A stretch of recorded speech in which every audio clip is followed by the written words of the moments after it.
Amis Seinois, amis Varois, bonjour, votre info midi sur 13 bis TV. Mais tout d'abord, au nom de toute l'équipe de ce 13 bis, laissez-moi vous souhaiter une excellente année 2015 et que tout ce qui fera vos vœux, futurs, présents ou à venir et futur c'est d'ailleurs la même chose, se réalise. Nos titres maintenant. Le chantier de la Grande Jetée, une affaire de date.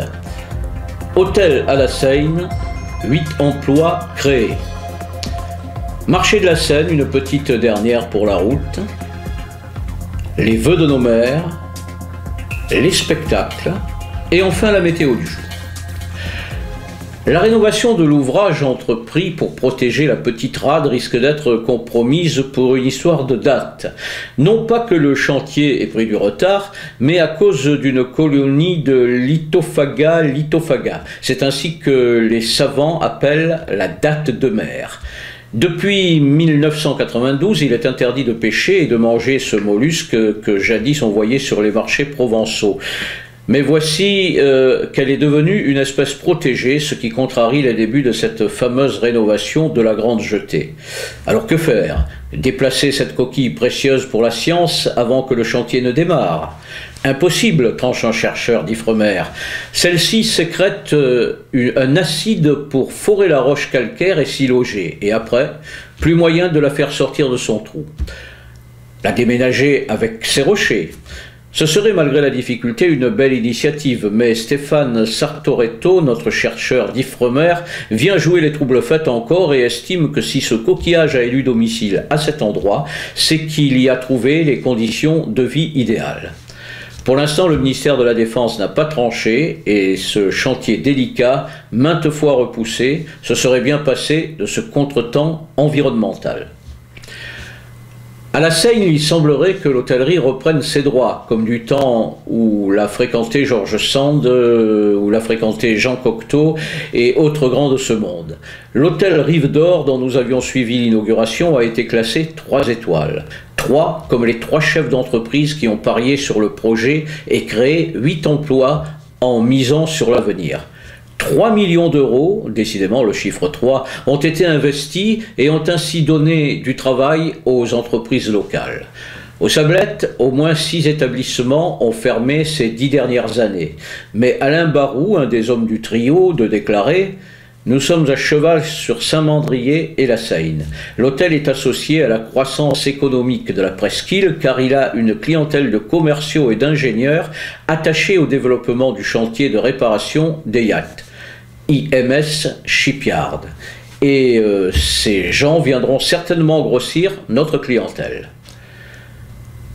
C'est la fin des festivités de Noël et du Nouvel An, alors une petite dernière pour la route. Allez, c'était mardi sur le marché, le groupe Milo faisait nos délices.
Gilles Vincent, maire de Saint-Mandrier, a présenté ses vœux hier soir aux Mandréens.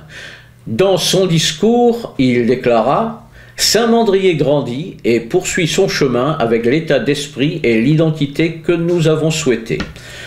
Je souhaite une année pleine d'action, de prospérité et de réussite à mes concitoyens. » Marc Villemot, premier magistrat de la Seine, quant à lui, donne rendez-vous à ses administrés dimanche 11 janvier à 11 h au gymnase Sauva, avenue Noël-Verlac, pour souhaiter ses vœux à la population.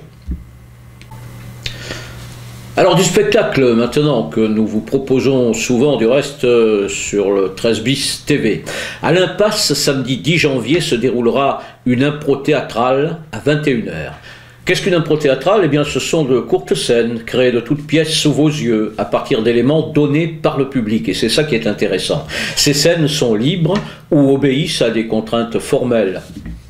On joue à la manière d'eux, ou bien on chante, ou bien on laisse toujours une main sur l'épaule de notre joueur, etc. etc. Alors soit que vous soyez tenté de participer en tant que concurrent ou en tant que spectateur, allez voir ce genre de théâtre intéressant et parfois révélateur. À l'Impasse, 21h, samedi 10 janvier.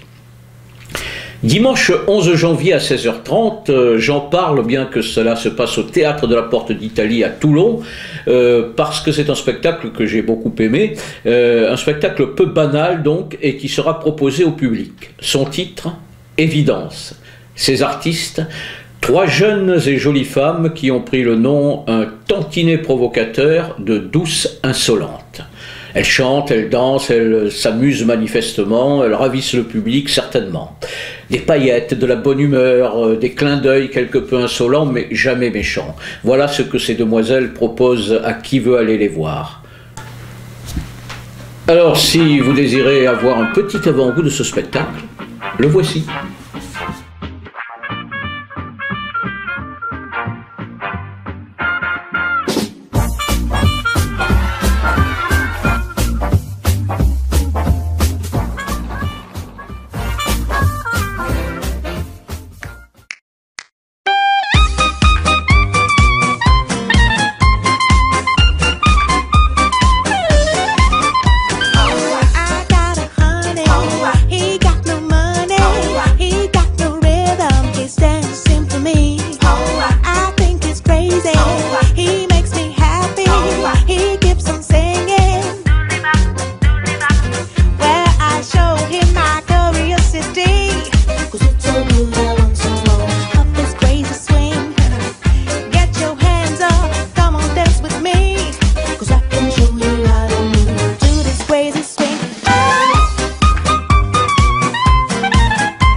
Réservation pour le spectacle Évidence des douces insolentes au 06 61 48 84 32 ou un email lesdoucesinsolentes tout d'un trait @gmail.com. Et c'est le dimanche 11 janvier à 16h30 au Théâtre de la Porte d'Italie à Toulon, je vous le rappelle. A noter que lundi 12 janvier à 15h, le docteur Bernard Aliès, professeur honoraire de la faculté de Marseille, donnera une conférence sur les splendeurs du sacré en Corse. Et cela se passera au théâtre d'Odé à Sifour. L'entrée est libre. La météo du jour, après quelques nuages matinaux et côtiers qui disparaîtront très vite, le soleil envahira le ciel varois. Les maximales sont encore douces pour la saison. La phrase du jour, les préservatifs sont les accessoires de l'amour masqué. C'était votre Info Midi sur 13 bis TV, réalisée et mise en ligne par Julien Delucy et présentée par votre serviteur Marcel Logier. Amis seinois, amis varois, bonne journée et à demain.